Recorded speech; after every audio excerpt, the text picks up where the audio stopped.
Salut à toutes et à tous, bienvenue dans The Watchman, le podcast qui va vous donner envie d'aller au cinéma. I like it. Je ne suis qu'amour.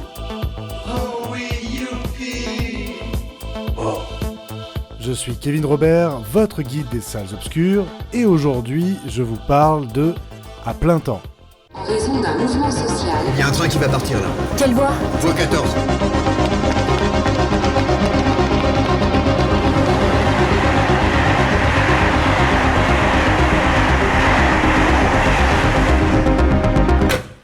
Jeanne Delacroix, Julie Roy, enchantée. Merci de vous être déplacée malgré les grèves. Ça vous inquiète pas de reprendre le travail après une aussi longue pause? Ah non.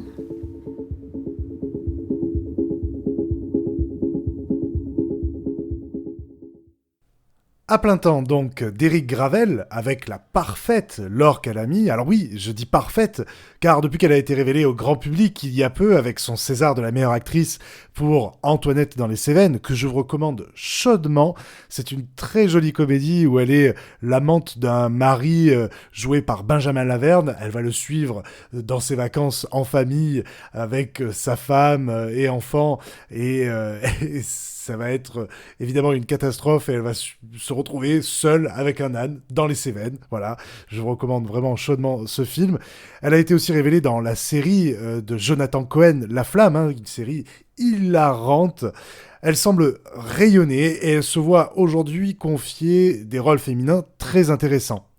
Dans ce domaine, le cinéma français accuse encore beaucoup de retard dans une profession qui est majoritairement masculine. Alors bien que les femmes représentent 52% de la population française, au sein du cinéma français, elles ne comptent que pour 40% des personnages. Et ce chiffre descend même à 38% lorsque l'on resserre la focale sur les personnages principaux. Alors, c'est vrai, il est quand même à noter un changement très lent, certes, mais progressif depuis quelques années. Certaines actrices dans la quarantaine ont récemment eu de belles partitions à jouer. Je pense par exemple à Virginie Efira dans Benedetta ou encore Victoria, ou à Cécile de France dans Illusion perdue et Mademoiselle de Jonquière, ou encore Marina Foïs, Valéria Bruni-Tedeschi, ou bien même Camille Cotin. Toutes ces actrices qui ont la quarantaine sont aujourd'hui dans la lumière. Il reste tout de même une évolution majeure à apporter sur les actrices cinquantenaires et même soixantenaires, où l'on constate un vrai déficit de visibilité, notamment en tant que personnages principaux. Alors, je tenais à introduire ce film par cette lorgnette, car ce manque de visibilité, c'est aussi un reflet de notre société. Et dans À plein temps, Julie, le personnage interprété par Laure Calamy, se démène pour élever ses 2 enfants dans la campagne en banlieue parisienne. Elle lutte pour garder son travail de première femme de chambre dans un palace parisien et nous la suivons dans son quotidien effréné du matin au réveil en préparant le petit déjeuner des enfants, son déjeuner, lorsqu'elle repasse, lorsqu'elle emmène ses enfants pour les faire garder, elle n'a pas le temps de les amener à l'école, c'est beaucoup trop tard, elle a plus d'1 heure de transport tous les jours pour aller de sa banlieue à son hôtel parisien.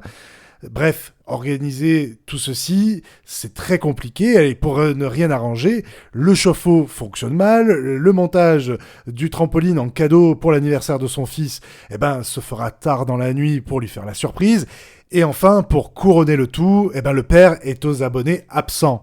Il ne répond pas à ses appels, ni à ses demandes légitimes d'organisation des vacances scolaires, de la garde des enfants pour ses vacances, ni même du versement de sa pension.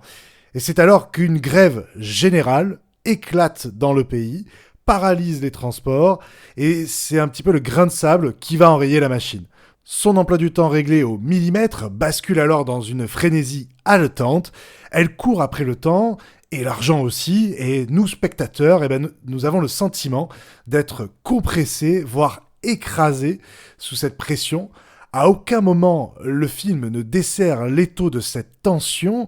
Il y a bien une respiration méritée aux 2/3 du film.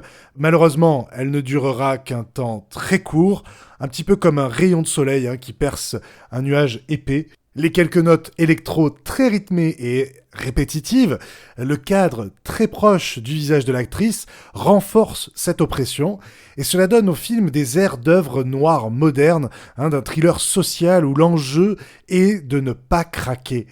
Il le fait sans être une démonstration de force trop appuyée, mais avec un certain sens du réel, malgré les quelques petites facilités scénaristiques qui sont inhérentes à la structure d'un scénario quand même très solide. À plein temps a reçu les prix du meilleur réalisateur et de la meilleure actrice pour Lorca Lamy à la Mostra de Venise.